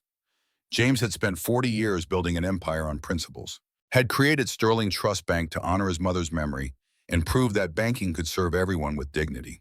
But in pursuit of that mission, he had forgotten the most fundamental truth. People were not instruments to be tested. They were ends in themselves, worthy of respect regardless of whether they passed examinations designed by those with power. He had failed his own test, had proven himself willing to sacrifice individual dignity in service of institutional integrity. And now he had to live with the consequences of that failure while hoping Elena Chen might somehow find forgiveness he did not deserve. The afternoon passed in administrative necessities. James met with the board to explain Victoria's and Richard's terminations, fielded questions about interim branch management, reviewed candidates for Richard Chen's replacement as CFO. The machinery of corporate governance grinding forward regardless of personal crisis. But through every meeting, every conversation, every decision, James's mind returned to Elena's expression in that conference room, the shock transmuting to betrayal, the recognition that her kindness had been evaluated like job performance, the anger at having her integrity treated as something requiring external validation. Evening found James in his penthouse, whiskey in hand, Elena's business card on the coffee table before him. He picked up his phone 3 times to call her, 3 times set it down without dialing. What could he say that would not sound like excuse or justification? How could he explain that his methodology had been wrong while insisting his recognition of her value was right? Tuesday morning, James went to the branch early, arriving before employees or customers. He stood in the empty lobby watching sunrise light paint marble and steel in shades of gold and gray. Elena's station waited dark and silent. Thomas had informed him she had called in sick, taking personal time to deal with an unspecified family emergency. The polite fiction everyone understood meant she could not face returning to work while processing revelation. Wednesday brought the same absence. Thursday as well. By Friday, James was convinced Elena would resign rather than accept promotion from a chairman who had tested her humanity like it was something requiring verification. He drafted a letter apologizing for his methodology while defending his conclusions, tore it up, drafted another, tore that up too. Words felt inadequate to address the fundamental betrayal of treating a person as experimental subject. Friday afternoon, Diana entered his office without knocking, her expression carefully neutral in the way that signaled important news. Elena Chen is downstairs. She's asking to see you. James felt his heart lurch against his ribs. Did she say why? Only that she's made a decision about the promotion offer. Jim, don't push. Let her speak. Whatever she's decided, respect it. He nodded, straightening his tie, armor donned for a confrontation that felt more terrifying than any board meeting or hostile takeover. Diana led him to a small conference room on the main floor, the kind used for customer consultations and loan discussions. Neutral territory. Elena sat at the table wearing jeans and a sweater rather than her bank uniform, her hair pulled back in a simple ponytail. She looked tired, shadows under her eyes suggesting sleepless nights. When James entered, she stood with automatic politeness before catching herself and sitting again deliberately. Mr. Morrison, thank you for seeing me. Of course, I've been hoping we could talk. James took a seat across from her, maintaining distance, careful not to crowd. How are you? Confused, angry, trying to figure out if I should accept your offer or resign on principle. Elena met his gaze directly, no deference or fear in her expression, only exhaustion and something harder. I've spent 5 days trying to understand why you thought testing me was acceptable, why you believed my humanity required verification before you could trust me with authority. It wasn't about trust. Then what was it about? Because from where I'm sitting, You came into my workplace wearing poverty like a costume so you could see if I would treat you badly. And when I didn't, when I showed you kindness because that's who I am, you decided I passed some secret examination. That's not recognition, Mr. Morrison. That's audition. The accusation landed clean and true. James felt it impact his carefully constructed justifications, felt them crack under the weight of Elena's anger. She was right. He had auditioned her, had made her perform her values for his evaluation while never revealing he was audience rather than participant. You're right. I treated you like an experimental subject instead of a person. I told myself it was necessary for investigation, but that was excuse. I could have reviewed customer complaints, conducted official interviews, used any number of legitimate methods. Instead, I chose manipulation because I wanted to see the truth unfiltered. I wanted to know who you really were when you thought no one important was watching. And what did you learn, Mr. Morrison? What did your week of playing poor teach you? James held her gaze, refusing to look away from the anger he had earned. I learned that you're exactly who Sterling Trust Bank needs leading branches. That you understand service and dignity in ways most people never bother to learn. That you make customers smarter about their own finances instead of exploiting their ignorance for profit. I learned you're principled and competent and deserving of advancement. And you learned all that by lying to me. Yes, Elena absorbed his acknowledgement without visible reaction. Here's what I learned, Mr. Morrison. I learned that the chairman of my company doesn't trust his employees to be decent without external surveillance. I learned that kindness is currency that gets evaluated for worthiness. And I learned that no matter how many times your company says it values integrity, what it really values is performance that passes tests. The words cut deep because they were accurate. James had spent 40 years claiming Sterling Trust Bank operated on different principles than other institutions. But his methodology had proven those principles were just window dressing. When push came to shove, he operated exactly like the banks he claimed to oppose, with suspicion, surveillance, and the assumption that trust required verification. You're right about all of that, and I can't undo the methodology. I can only acknowledge it was wrong and commit to doing better going forward. Doing better how? By not disguising yourself as poor people anymore? That's a remarkably low bar, Mr. Morrison. By promoting people based on documented performance rather than covert testing. By trusting that employees hired with care and trained properly will act with integrity without needing surveillance. By remembering that the people who work for this bank are human beings, not instruments for institutional purposes. James paused, forcing himself to continue. And by acknowledging that I was wrong about you specifically, not wrong about your competence or integrity, wrong to test them at all. Elena looked at him for a long moment, her expression unreadable. I've been offered similar positions at 2 other banks in the past 3 years. Both times I turned them down because I believed Sterling Trust Bank's mission was real. That banking for everyone meant something more than marketing copy. Your test didn't just betray me personally, Mr. Morrison. It betrayed that mission. You proved the company I believed in was as hollow as any other. The observation landed like a gut punch, forcing James to confront the full scope of damage his investigation had caused. He had not just hurt Elena. He had destroyed her faith in the institution she had served with integrity for 5 years, had proven that Sterling Trust Bank's values were negotiable when the chairman found them inconvenient. I can't defend what I did. I can only try to make it right going forward. The promotion is still available if you want it. Full authority to restructure customer service according to principles you think matter. Support from executive leadership to implement changes. Salary and benefits commensurate with the responsibility. And if I accept, everyone will know I got promoted because the chairman tested me personally. They'll assume I slept my way up, or that I'm your favorite, or that the position isn't real merit but charity. My authority will be compromised before I even start. James had not considered that angle, too focused on Elena's personal betrayal to think through how others would interpret the promotion. But she was right. The circumstances of her advancement would follow her, would undermine her authority, would make every decision she made subject to speculation about whether she had earned her position or been gifted it. Then we announce it differently.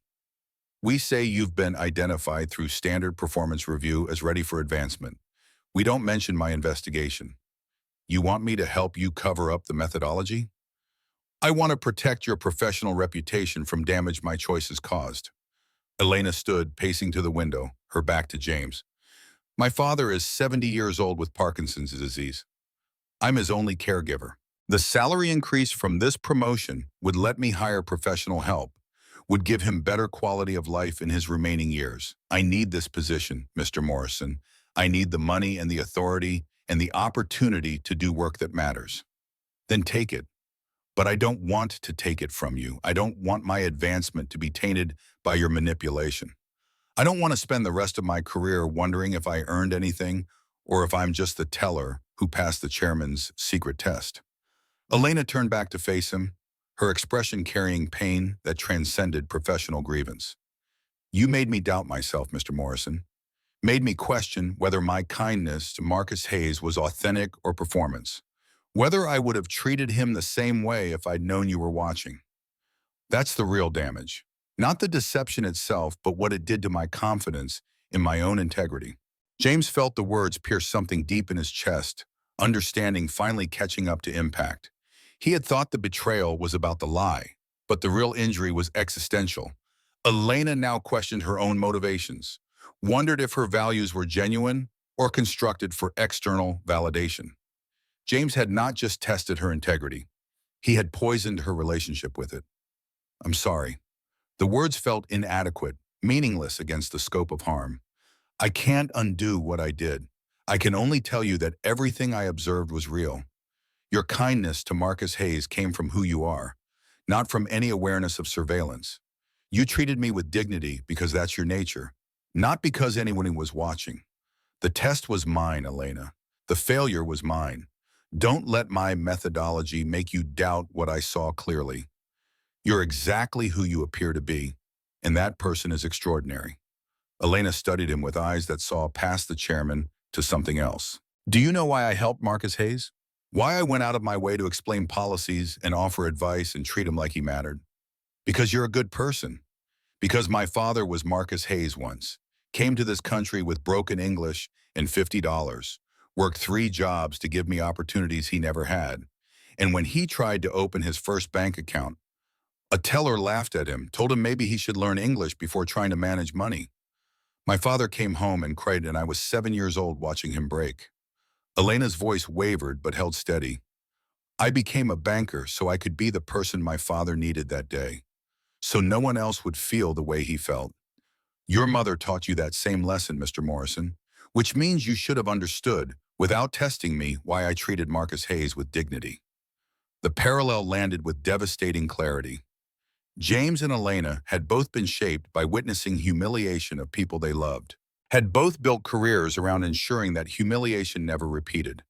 They shared the same foundational experience, the same driving mission, which made James's choice to test Elena's integrity even more unforgivable.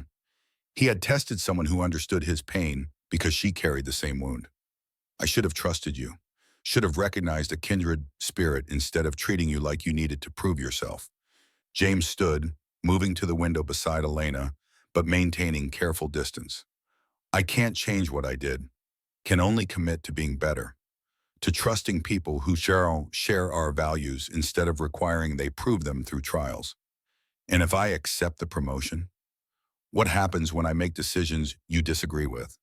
Will you trust me then, or will you second-guess everything because you never really knew me, only Marcus Hayes' interaction with a teller? I'll trust you. And if I fail to trust you, call me on it. Remind me that trust isn't something I get to withhold and grant based on performance. It's something I owe people who share this mission. Elena turned to face him fully, her expression still guarded but something softening in her eyes. I need 48 hours. I need to talk to my father. Think about whether I can accept this position despite how it was offered. And Mr. Morrison? If I do accept, it's not because I forgive your methodology. It's because the work matters more than my pride. Don't mistake necessity for absolution. I wouldn't dream of it. Elena walked toward the door, pausing with her hand on the handle. One more thing. If I take this position, you and I need to figure out how to work together professionally despite what you did. That means boundaries, clear expectations, No more surveillance or testing. I'm not Marcus Hayes, and you're not the chairman playing dress-up. We're two people trying to honor promises we made because of pain we witnessed. Can you do that? James met her gaze and found himself answering with more honesty than he had intended. I'll try. But Elena, I need you to know something. When I was Marcus Hayes, the kindness you showed me mattered. Not professionally, personally. You treated me like I was human when you thought I was nobody. That recognition touched something I'd forgotten existed. So while the investigation methodology was wrong, the person I met through it was real. And I'd like to know that person better, if you'll allow it, not as chairman and employee, as people who understand each other's foundations. Elena's expression flickered through surprise, wariness, and something else James could not name. Are you asking to be friends, Mr. Morrison? Or is this another test disguised as personal interest? I'm saying I saw something rare in you, and I'd like to explore whether that recognition can exist outside the professional context. But only if you're willing, only if my deception hasn't permanently destroyed the possibility of trust between us. She considered him with the same careful attention she had given Marcus Hayes's financial problems, weighing risks and possibilities. 48 hours, Mr. Morrison. I'll give you an answer about the promotion. Whether there can be anything else between us beyond professional necessity, that's going to take longer to determine. Trust isn't rebuilt in a week. I understand. Elena left the conference room, and James stood alone watching Portland's Friday afternoon traffic crawl past the windows. 48 hours, 2 days to wait, while Elena decided if the work mattered more than the wound. 2 days to consider whether James Morrison had destroyed something precious in pursuit of something right, or whether redemption might still be possible through honesty and commitment to change. He returned to his office and found Diana waiting with the expression of someone ready to hear confession. James collapsed into his chair and told her everything. Elena's anger, her pain, her question about whether the promotion could exist independent of the testing that discovered it. Diana listened without interruption, and when he finished, she asked the question that mattered. Do you love her? James felt the question land in his chest and could not answer immediately. Did he love Elena Chen? Or was he infatuated with the idea of someone who had shown him kindness when he pretended to need it? Did he want Elena herself, or did he want the feeling of being seen as human rather than chairman? I don't know yet, but I want the chance to find out. And I don't know if she'll give me that chance after what I did. Then you wait, and while you're waiting, you consider whether the love you think you feel is worth pursuing, given the power imbalance between you. Chairman and branch manager, employer and employee. Those dynamics complicate everything, Jim. I know. Do you? Because from where I'm sitting, you're already imagining a future where Elena forgives you and you build something together. But you need to consider the possibility that the kindest thing you can do for her is maintain professional distance. Let her succeed on her own merit without the complication of the chairman's romantic interest compromising her authority. Diana was right, and James hated her for it. The most ethical choice might be to promote Elena and then stay away. Let her build her career without the shadow of his attention. But the thought of watching her from distance, of never knowing if the connection forged through Marcus Hayes could have become something real, felt like dying by inches. 48 hours, he repeated. Then I'll know if she even accepts the promotion. Everything else comes after. Diana left him alone with his thoughts and the Portland skyline. James sat in the gathering darkness and tried to imagine a future where Elena Chen forgave his methodology enough to work with him, where trust could be rebuilt through time and consistent behavior, where the recognition between them could grow into something more than chairman and employee. But imagination felt hollow without knowing if Elena would even give him that chance. Monday morning would bring answers. Monday, Elena would deliver her decision about the promotion, and James would learn if redemption was possible or if he had permanently destroyed something valuable in pursuit of institutional integrity. Until then, all he could do was wait and hope that the woman who had shown kindness to Marcus Hayes might find forgiveness for James Morrison, despite all his failures to deserve it.